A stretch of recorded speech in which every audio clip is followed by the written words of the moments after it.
Welcome, folks. I am Jaby Koay, joined by ACHARA KIRK. Hello. This is our non-spoiler review for Soul. This is the one-liner from IMDb, just to give you guys some semblance of an idea as to what's going on. A musician who has lost his passion for music is transported out of his body and must find his way back with the help of an infant soul learning about herself. This is directed by Pete Docter, and it's also written by Pete Docter. I mean, there's other credits involved for the directing and the writing, but I wanted to emphasize Pete Docter because he directed Soul, he directed Inside Out, he directed Monsters, Inc., and Up. Those are all great Pixar movies, by the way. Yeah, he's obviously had a lot of writing credits as well. I just think that Pete Docter is a really talented guy at Pixar, making really good stuff. I guess what I want to come out the gate with talking about is how this movie affected me. Pixar for a while now has been going more and more and more mature with its films thematically. Like every now and then they regress back towards something that is more geared towards kids, but I think with each of their installments, I guess you can say, it's been something that adults can sort of relate to more, but we're in this weird era for young people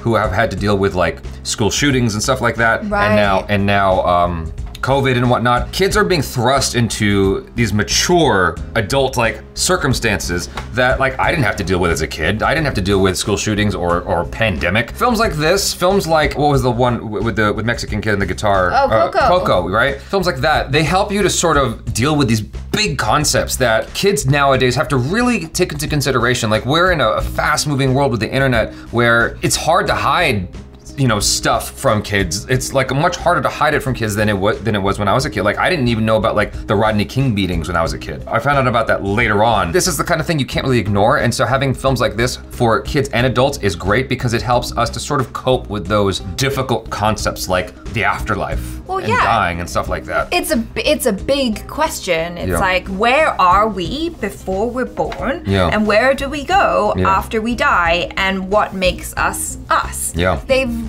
approached it in a really lovely way. And the thing I love about Pixar is, when you're going to watch a Pixar movie, it's gonna be something fun. It's gonna be moving. It's gonna be uplifting. And I feel like Soul was all three of these things. Yeah. There were so many laugh out loud moments that we shared while watching it. Yeah. It was just really delightful. One of the things that I also really appreciate about this story is the sort of existential crisis that the main character deals with. There's not a lot of films, animations, I should say, that approach that particular topic that particular way, where it's really showing you what a lot of adults, especially creative adults, sort of are up against at a certain point in their life, which is, I wanted to do all this, but I've done none of it. Yeah. And what the hell have I been doing with my time? And I think that is a fantastic message to endow children with, because most of the time you see stuff like that robot film with Ewan McGregor, I think it's called Robot. And I think Robin Williams also did a voice on that one as well. It's a cartoon, it's a DreamWorks animation. I just remember that, and a lot of animations in general are like, follow your dreams.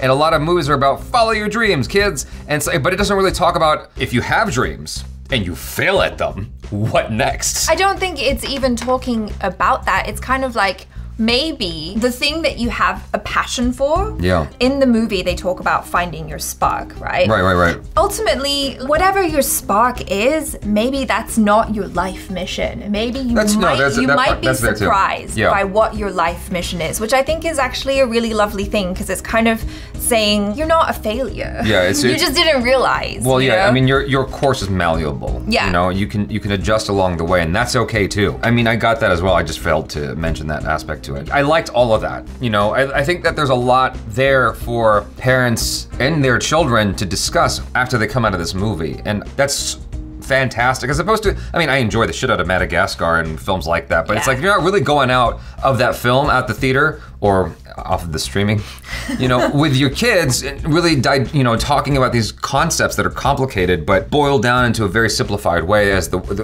way Soul does it for you. That aspect, that philosophical aspect of the movie is something I really, really appreciated about it, because that's something I think that, my father went through, like, because he had his midlife crisis when he hit 40, and I think that anyone creative sort of deals with that, and you have to learn how to adapt and adjust along the way, and realize that that thing that you set out to do maybe isn't the thing you end up doing, which is what you're just talking about. But even with that, I think it's important to impress upon children that could happen to you if you're not focused, right? And if you're not focused and you kind of go this way and that way and sort of meander a little bit, that's okay too. Yeah, it's fine, You'll find your own way, but it's good to be aware of all of these possibilities, because I feel like for most people going into into adulthood, they have no idea what they're in for. They have a semblance of an idea, but not really. No one really prepares you, and it sort of smacks you in the face, and you're like, oh shit, that's adulthood? Joe Rogan has a great bit about that in his stand-up special from years ago. The short of it is, he goes, you know, you think that grown-ups have all the answers.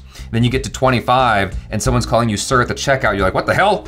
I'm a grown-up. Yeah. You know, those are some of the elements I love about the movie. There is the social element of the movie, just by virtue of the fact that its main character is black and he has a black family. That's a very present part of the movie, and black culture with relation to jazz music. Like, I like that Pixar decided to go there. I really, really hope it's not just virtue signaling. I really hope that this is like something that's meaningful to people involved in the movie.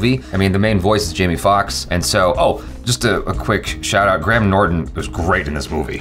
Like, I don't want to say who he is, but he's a fantastic addition to the film. Whenever he was present, he was still in the show. Also, with regards to the cast, you have a lot of African-American actors in here. Yeah. So. That was awesome, but what I like about what Pixar does with that stuff, like when it did Coco, and now with this, to me, and I mean, I welcome you to disagree with me or educate me in the comments if you feel differently, but I feel like even though they're kind of making the characters, you know, non-white and telling these other stories and other cultures or whatever, it never really feels like cultural appropriation. It just feels lovely. It feels like an invitation to tribute. Come. Yeah, it feels like an invitation to come into that world and be like, hey, you're invited, and isn't this fantastic?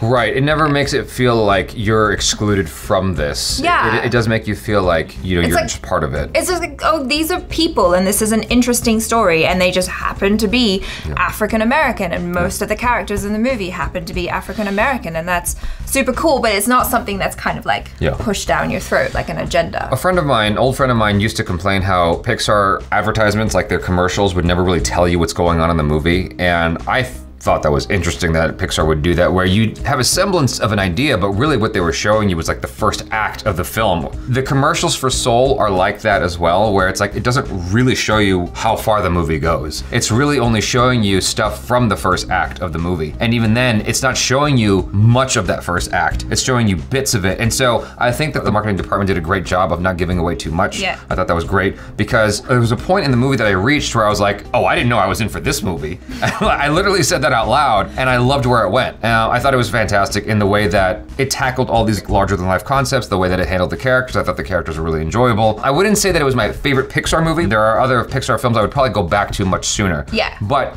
I do want to watch Soul again, if that says anything about how much I appreciated it. Like, I want to watch it at least one more time, one or two more times. I don't know that it would beat out something like Monsters, Inc. for me, for instance, or Up. Or Up. It's subjective. It's all relative. It's very subjective, but I guess Up is another example of a film, and Pete Docter again. Up is another example of a film that's confronting these difficult issues, these difficult life issues. Like, in Up, he loses his wife. Yeah. She had a miscarriage at some point, and he's dealing with old age now. He's one foot in the grave himself. Dealing with that, that's another existential crisis kind of movie, and I think that and they made it cute somehow. Yeah. And same thing here, you know, they took an existential crisis and they made it cute, and they made it fun. I think that the first 30 minutes, which is really what they sold you on in the trailers, was actually the least interesting part of the movie. I think that once you got past that, the introductory act, it actually kicked off, into high gear, into sixth gear, and it got really fun. Yeah, I like all the questions that it leaves you with. I like all the places that it explores. The characters were a lot of fun. The animation style was really cute. We haven't even talked about that, but yeah, it was really cute, very, very sweet and delightful. Everyone's so like